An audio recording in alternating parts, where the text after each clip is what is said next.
les prêtres chantaient cette musique-là. La Sarabande. C'est Handel, hein, je crois. Oui, oui. Donc, Barry Lyndon, c'est quasiment de l'art total. Hein. Il y a de la peinture, du cinéma, de la musique. Hein. C'est un film très très abouti. Même les gens qui n'apprécient pas tellement Stanley Kubrick trouvent que c'est vraiment un chef-d'œuvre. Tellement c'est beau, quoi. Je dirais que l'art total, dont on doit se rapprocher, devrait être un art sacré et humain à la fois.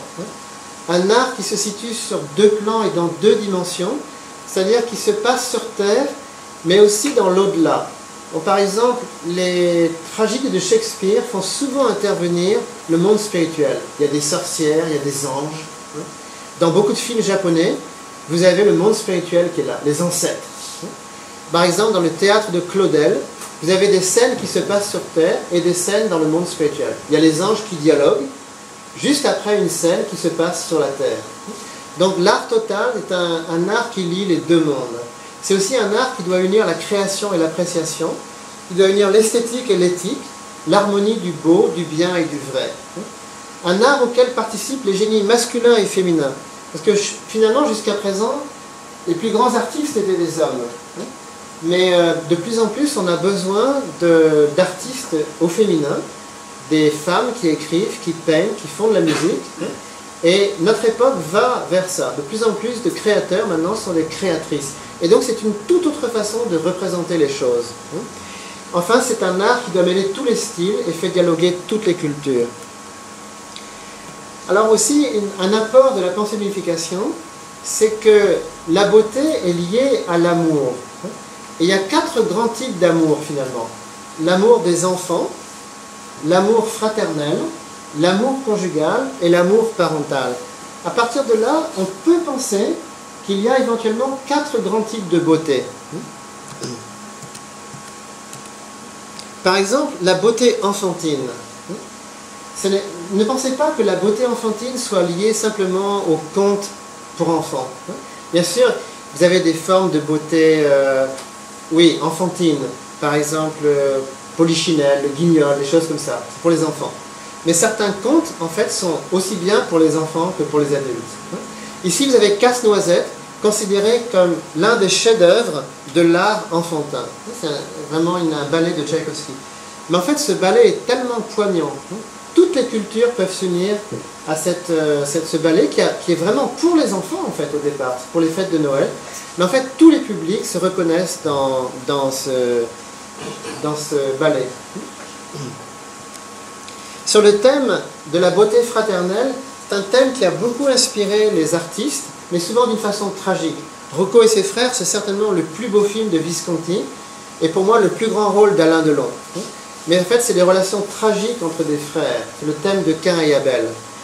Dans Cris et chuchotements de Bergman, il y a des scènes magnifiques entre 3 sœurs. C'est un film très très sombre et cruel, mais ce qu'il y a de plus beau dans le film, c'est un artiste qui a représenté l'amour entre 3 sœurs. C'est 3 portraits de femmes absolument magnifiques. Il a pris les plus belles actrices suédoises, et bien qu'une grande partie du film soit très sombre, les scènes où les 3 sœurs sont ensemble, on sent vraiment la beauté féminine, mais sororale. Comment 3 sœurs se perçoivent. C'est rare de voir une telle perfection dans les costumes, la musique, les décors. On pourrait dire que Bergman a vraiment représenté l'essence de la relation entre 3 sœurs. C'est vraiment parfait. Sur le thème de l'amour conjugal, malheureusement, beaucoup d'artistes représentent l'amour conjugal qui ne réussit pas. Par exemple, Roméo et Juliette, ou l'histoire de Titanic, etc. Il y a quand même des artistes qui ont représenté l'amour conjugal. Un film tout simple, qui dure 1 heure, c'est un film muet d'ailleurs, c'est L'Aube de Murnau, en 1927. En fait, il représente une tentation d'adultère, suivie d'une scène extraordinaire de fidélité conjugale. C'est l'un des plus beaux films jamais faits. C'est un hymne à l'amour conjugal. C'est un petit bijou en fait. Il ne se passe rien dans le film, mais c'est tellement beau. Peut-être pour vous, ça ne serait pas facile à voir, certains jeunes, parce que c'est un film muet. Mais en fait, j'espère qu'un jour, vous pourrez découvrir ce film plus récent, un film coréen, à la gloire de l'amour conjugal. Sur ce plan-là, on peut dire que certains artistes se différencient. Pierre Corneille, en fait, c'est vraiment un grand artiste des sentiments masculins. C'est le tragédien du Cid, des héros masculins. Alors tout à l'heure, vous avez demandé finalement ce que les femmes aiment chez les hommes. Ben voilà, rassurant, héroïque, paternel, voilà. Et Racine, qui était son contemporain, c'est un grand artiste féminin. Ce qui est très intéressant dans le théâtre de Racine, c'est combien il comprenait les femmes. On peut dire qu'au XIXe siècle, Balzac et Stendhal sont des auteurs très masculins, et Flaubert, en fait, est finalement beaucoup un auteur pour femmes. Au XXe siècle, un cinéaste comme Douglas Sirk s'est spécialisé dans ce qu'on appelait les films de femmes. Tous ces films, en fait, ce sont des films où les hommes ont des caractères superficiels, mais c'est une étude de caractère féminin. Alors finalement, on en arrive à la beauté paternelle. Pendant longtemps, le cinéma a véhiculé des grands rôles masculins. Et il y avait des gueules comme par exemple Charlton Heston ou Lino Ventura.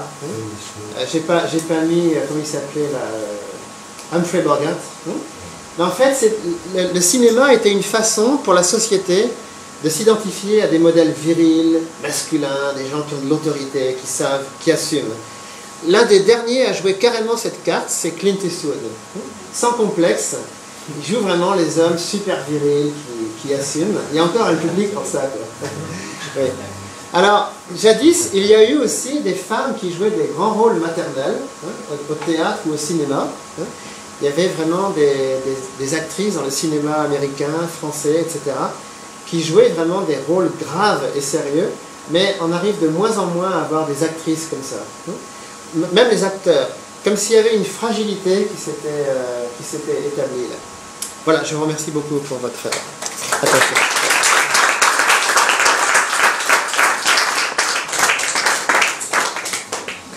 Merci beaucoup, Laurent. Je dois dire en fait que Laurent, vous savez, à chaque semaine, il travaille très très fort avec beaucoup de cœur, beaucoup de joie. Donc merci beaucoup, Laurent, pour cet exposé très enrichissant et pour nous présenter les